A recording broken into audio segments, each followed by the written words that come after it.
Coucou tout le monde, j'espère que vous allez bien. Aujourd'hui je vous filme ma routine teint. Mon teint, j'ai tout le temps des compliments dessus. En plus de ça, il tient super bien. Je commence ma journée parfois super tôt le matin et je la finis très tard en allant à la salle, etc. Et mon teint ne bouge pas. On est plus sur du mat que du glowy. Après, il y a un peu de brillance qui ne me dérange pas, comme je vous expliquais dans la vidéo. De toute façon, je vous détaillerai tout. Si vous voulez vraiment une version mat, etc., il y a 2-3 petits trucs à adapter. Je pourrais vous refilmer une vidéo complète sur ça si ça vous intéresse. Pareil, si vous voulez une version vraiment d'un teint glowy, je vous la fais sans souci, il n'y a pas de problème. En attendant, je vous laisse avec la vidéo pour vous montrer comment avoir un teint de la couleur tout simplement. Je suis pas convaincue du setup. Dites-moi si vous aimez bien comme ça, mais bon, au pire, je ne le ferai pas. Bien entendu, je commence sur une peau qui a été préparée au préalable.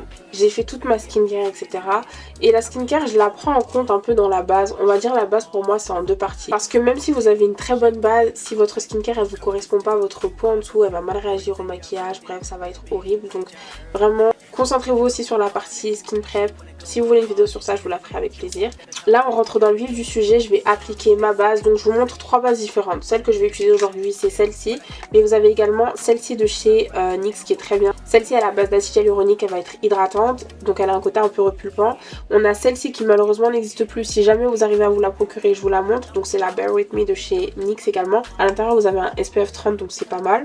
Mais sinon, nous, aujourd'hui, on va utiliser la fameuse Power Grip Primer de chez ELF qui est connue de tous et de toutes, je pense. Ça va être une base qui est agrippante. Vous avez plusieurs versions pour cette base, il me semble, mais le rôle reste le même pour cette base, c'est vraiment de venir agripper votre maquillage. Quand vous appliquez votre base, c'est pas comme quand vous appliquez de la skincare où vous voulez vraiment que ça pénètre au niveau de votre peau. Le but, c'est de laisser une fine couche de votre base. Alors bien sûr, vous l'appliquez, il faut pas... Là, vous voyez, ça fait des trucs blancs parce que j'avais ma crème solaire en dessous, mais on veut appliquer une couche assez fine mais uniforme quand même, et c'est vraiment sur ça en fait que le maquillage va venir se poser. N'hésitez pas à insister sur les zones où vous savez que c'est un peu plus compliqué. Moi c'est plus vraiment là. C'est même pas genre là, c'est vraiment là. Je sais pas pourquoi tout le temps le maquillage se... Bref, trop bizarre. Au niveau du fond de teint, je vais utiliser le Can't Stop Won't Stop de chez NYX. Pour moi c'est un fond de teint qui fait l'unanimité. Il est pas cher en plus. Vous avez d'autres fonds de teint. J'aime beaucoup le Good Apple de chez Kat Von D. Honnêtement, pour le fond de teint, ça change. Mais concentrez-vous surtout sur les techniques que je vais utiliser pour appliquer, etc. Je pense que c'est ça qui va être le plus important.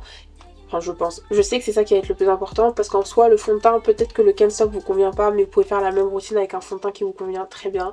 Mais moi, je sais que le Can't Stop, pour moi, c'est un sans faute. J'aime beaucoup l'utiliser sur moi, sur les autres. Seule chose que j'ai à reprocher à ce produit, franchement, c'est au niveau du packaging. Genre, pour appliquer mon fond de teint, j'utilise un pinceau qui est assez dense parce que moi, j'aime quand le résultat est assez couvrant.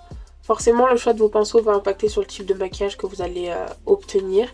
Donc faites en fonction. Oui, mon fond de teint est plus foncé, mais moi j'aime bien prendre des fonds de teint plus foncés, vous savez. Moi je pense que dans une autre vie, j'étais une dark skin très clairement. Et uniquement les personnes jalouses de moi diront le contraire. Donc vous remarquerez que je tapote quand j'applique, et sur les zones où je veux que ce soit un peu plus fondu. Pourquoi? Parce que là il y aura d'autres matières. Je vais un petit peu swiper comme ça. Pareil pour le bas du cou. Il n'y aura pas d'autres matières, mais je ne maquille pas mon cou, donc j'ai besoin que ce soit bien fondu. Après, j'ai pas spécialement de démarcation, même si mon fond de teint est plus foncé. Pourquoi? Parce que mes zones de lumière, je les place au bon endroit. Pour le front, je reprends pas de matière, je prends vraiment juste ce qui reste sur mon pinceau. Je fais un petit peu sur le nez, mais légèrement, parce que je vais appliquer pas mal de matière après pour faire mon contour. Donc c'est juste histoire que ce soit un peu uniforme. Ne prenez pas peur, je sais que c'est un peu bizarre, mais trust the process, ok? Là, je vais prendre mon anti-cerne, le Fit Me. Donc celui-ci, c'est le plus clair, je crois. Bon, ne calculez pas, il est dans un état pitoyable. Mais c'est littéralement un blanc. Genre vraiment, c'est du blanc. Pour estomper, j'ai vu la lumière, la houppette. J'ai un autre pinceau que j'aime beaucoup, mais je vous le montre pas. Pourquoi? Parce qu'il est plus disponible. Et à chaque fois, on me demande « Oh, tu l'as acheté où ?» etc. Et je suis pas capable de vous répondre parce que, bah, en vrai de vrai, j'ai pas trouvé de dupe. Alors, ça existe sûrement, mais j'en ai pas trouvé. Parce que j'ai pas cherché. Donc, on fait avec la houppette. Mais de toute façon, c'est plus authentique comme ça, on va dire. Vu qu'en vrai, c'est ce que je fais le plus souvent maintenant. Après, j'alterne avec les deux, honnêtement. Le pinceau ou la houppette, j'aime beaucoup. Mais c'est vrai que la houppette, il y a un truc. Bien entendu, il est hors de question de laisser le teint comme ça. Donc, je vais prendre cette fois-ci mon anti-cerne que j'aurais utilisé en temps normal pour illuminer. Et on va toujours l'utiliser pour illuminer d'ailleurs, je sais pas pourquoi j'ai dit en temps normal, mais bon bref. En tout cas là c'est le Natasha Denona, le High Glam. On est sur un concealer qui va faire sérum aussi à la fois, il est hydratant.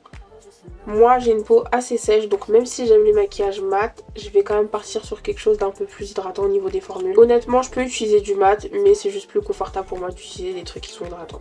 Donc bien évidemment petit rappel pour vous dire de vraiment bien adapter le type de formule que vous utilisez, parce que même si on veut un maquillage mat, se diriger vers du mat directement c'est pas forcément ce qu'il y a de plus intelligent. Alors vous avez des produits qui sont mat et qui sont pas forcément asséchants bien sûr, hein, j'en ai, mais c'est pour vous dire de faire attention au type de formule.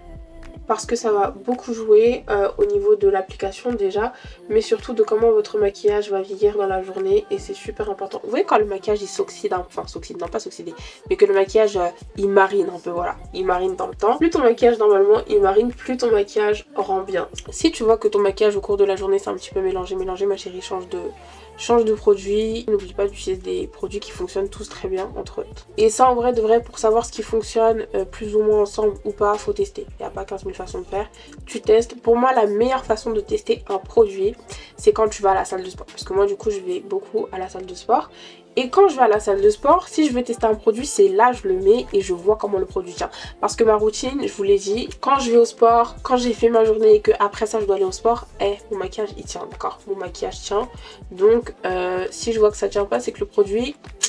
Bon, soit c'est pas que le produit est mauvais bien sûr, mais voilà quoi, vous avez compris. Après, est-ce que vous avez besoin que votre maquillage tienne pendant que vous êtes au sport? Je ne sais pas. Moi personnellement non, mais vu que ça tient, bah écoutez, maintenant je suis habituée, donc c'est mon standard de base.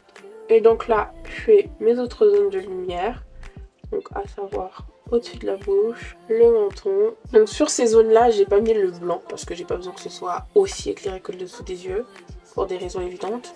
En plus au niveau de la moustache et du menton, t'es sûr de sortir avec un effet grisâtre ou kiki, bref je sais pas, mais c'est sûr que ce sera bizarre parce que c'est souvent des zones où on a plus de UV. Même si j'avoue moi je fais du dermaplaning parce que je trouve que ça rend mieux quand je me maquille. Donc pour les zones de lumière on est bon. Je sais pas si vous l'avez remarqué, mais au niveau de l'anti-cerne, quand je l'ai appliqué au niveau de l'œil, vu que j'ai un peu d'hyperpigmentation ici, ce que je fais c'est que je fais une ligne vraiment très droite et du coup ça va faire comme si j'avais un petit peu un smokey eyes naturel, et en plus de ça ça va lifter la forme de mon œil.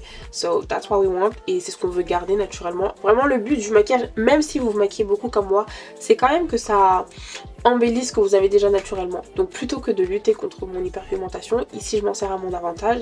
Là on va pouvoir passer au blush. Mon anti-cerne je ne le poudre pas tout de suite parce qu'aujourd'hui je vais mettre un blush qui est liquide. Pour le blush honnêtement ça change. Je vais pas vous dire que je mets tous les jours le même blush, ce serait mentir. J'aime beaucoup changer.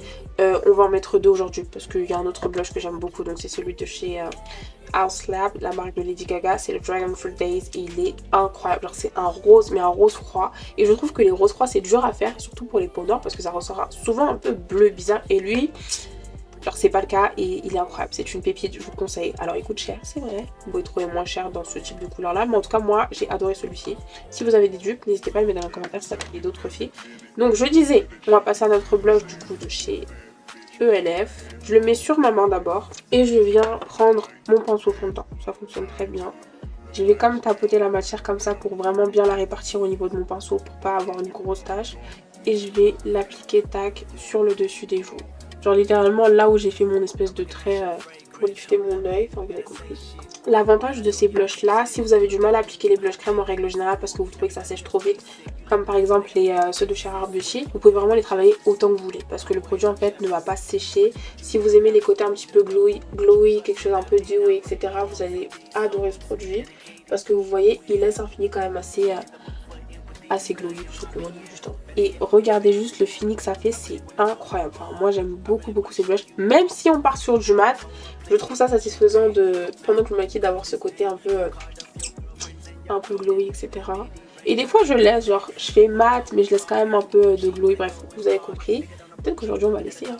Donc bien, on va s'arrêter là pour l'instant. Et ce que je vais faire sans trop perdre de temps, je vais reprendre ma houppette et je viens estomper à nouveau le dessous de mon œil. Non seulement pour fondre avec mon blush parce que je veux pas de démarcation. Normalement il n'y en a pas si vous avez appliqué ça progressivement, mais on sait jamais. Le creux très important, et j'hésite pas à regarder en haut pour être sûr qu'il y a de la matière au niveau de mon creux. Et je vais venir fixer directement. Je prends ma poudre de chez RCMA. Alors moi je l'ai mise dans un autre pot, c'est plus pratique. Il va me falloir beaucoup plus de poudre que ça. Le secret pour moi, pour pas avoir de flashback, c'est vraiment d'y aller progressivement. D'ailleurs, peu importe la poudre que vous utilisez.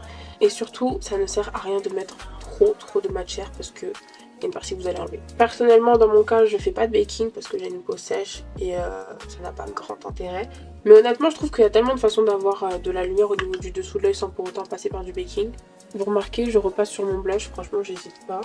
J'ai oublié tout à l'heure, mais du coup, mon anti-cerne, on va le mettre également sur le centre du nez comme ça. Et je viens l'estomper, ou peut-être au pinceau, honnêtement là ça n'a pas grande importance. C'est juste qu'on va avoir de la lumière au centre. Et vous voyez comme là j'ai une zone plus claire et que là j'ai mis un peu de mon fond de teint qui est plus foncé. Et bien tout de suite on dirait que j'ai une espèce de contouring et sans pour autant avoir à faire 15 000 trucs. En fait je trouve ça cool à faire, j'aime bien le fait de voir la transformation. Mais comme j'aime bien mon nez, ben j'essaie de pas trop le faire et vous voyez ça se fait vraiment naturellement. Donc là je reprends ma poudre et là où j'ai placé du coup mes zones de lumière, je vais remettre un peu sur le menton. Je repasse plusieurs fois mais vraiment je vous jure que de faire les choses comme ça fait vraiment une différence au niveau du fini de votre maquillage et vraiment ça fixe correctement. Parce que je vous jure on pourrait penser que mettre là la poudre d'un coup c'est ça qui va faire que... En plus des fois vous déplacez votre maquillage, ça fait des patchs et tout, genre non, fake it time. Ok, là vous voyez normalement vous commencez à avoir la vision, ça commence à giver, normalement. Au niveau du contour slash bronzer, je fais pas tout le temps du contour, quand je le fais je vous montre quand même, j'aime utiliser le contour stick de chez Fenty en teinte espresso qui est très bien personnellement, moi je l'aime beaucoup. Quoique aujourd'hui on va le faire, vous savez quoi on va le faire, let's go. Il y a des gens qui ne l'aiment pas parce qu'ils disent qu'il se travaille difficilement etc. Alors je comprends, mais prenez le temps de vraiment réchauffer le produit. Là ok, je le réchauffe aussi sur ma main ou alors tu fais directement tac le stick sur ta main et tu viens hop. J'utilise encore mon pinceau à fond de teint. Honnêtement, j'aime pas utiliser trop de pinceaux sur moi parce que bah, après faut les laver. D'ailleurs, je vous fais un rappel, mais n'hésitez pas à laver vos pinceaux à chaque utilisation. Si vous n'utilisez pas à chaque utilisation, au moins toutes les 2-3 utilisations. Moi de toute façon je suis obligée parce que vous voyez j'utilise souvent le même pinceau pour faire plusieurs choses différentes. Donc je peux pas trop me permettre de les utiliser sans les laver. Donc là vous voyez je viens vraiment au niveau du dessous de la pommette tapoter la matière et ça va venir creuser mon visage. Normalement vous voyez tout de suite la différence, moi je le vois dans le miroir, il n'y a pas de raison que vous ne voyez pas. Et ça va venir creuser tout simplement. Et tout ce que je fais c'est vraiment dans le but de mettre en valeur mon blush, parce que moi le blush vraiment c'est mon truc. Et dites-vous que quand j'ai commencé à maquiller le teint, je n'aimais pas mettre du blush. Genre je trouvais que c'était useless, mais en fait qui a dit ça? Genre vraiment ma belle... J'étais pas concentrée, j'avais pas encore la vision, mais bon bref. Là je vais prendre ma petite palette de chez AMS Beauty et je vais prendre un pinceau qui est un petit peu biseauté comme ça. Mais vous pouvez en toute honnêteté prendre un gros pinceau comme ça, des fois ça m'arrive. Au niveau des pinceaux, faites aussi selon vos préférences. Parce que c'est vraiment la façon dont vous allez appliquer vos matières qui va changer quelque chose. Donc là je prends du coup mon bronzer et je repasse littéralement sur le contour. Le but étant de venir réchauffer et en même temps de mélanger avec le blush que j'ai mis plus haut. Avec ce qui reste sur mon pinceau, je viens comme ça au niveau du front. On commence à se rapprocher de la fin. Je vais prendre du coup mon blush rosé et je vais venir repasser par dessus. Vous n'êtes pas obligé, si ça vous convient avec le blush crème ce que vous aviez, vous laissez comme ça. Moi je prends le rose juste parce que j'ai envie de le prendre, mais vous pouvez prendre un blush qui se rapproche de votre blush crème à la base ou même un fard à paupières, ça fonctionne très bien, peu importe. Mais c'est juste que ce blush j'aime vraiment beaucoup. Et en plus les deux mélangés là c'est très beau. Donc moi je mets beaucoup de blush encore une fois, mais vous n'êtes pas obligé d'en mettre autant, genre c'est vraiment une question de préférence. J'estompe un peu avec ma houppette au niveau des contours de mon blush pour que ça reste bien fondu, je veux pas de démarcation. Il y a des démarcations que je comprends, comme par exemple pour le contour, genre un peu en bas, on le fera d'ailleurs, ou voilà. Le dessous des sourcils je comprends, mais je comprends pas en fait pourquoi tu veux que ton blush se dissocie littéralement du reste de ton teint, genre. It doesn't make sense, donc s'il vous plaît les filles, on estompe. Et vous voyez comment c'est intense, comment c'est... J'aime trop. Si vous maquillez pas vos paupières, ou même si vous avez maquillé vos paupières, n'hésitez pas à prendre votre pinceau et à remonter au niveau, tac, de la paupière.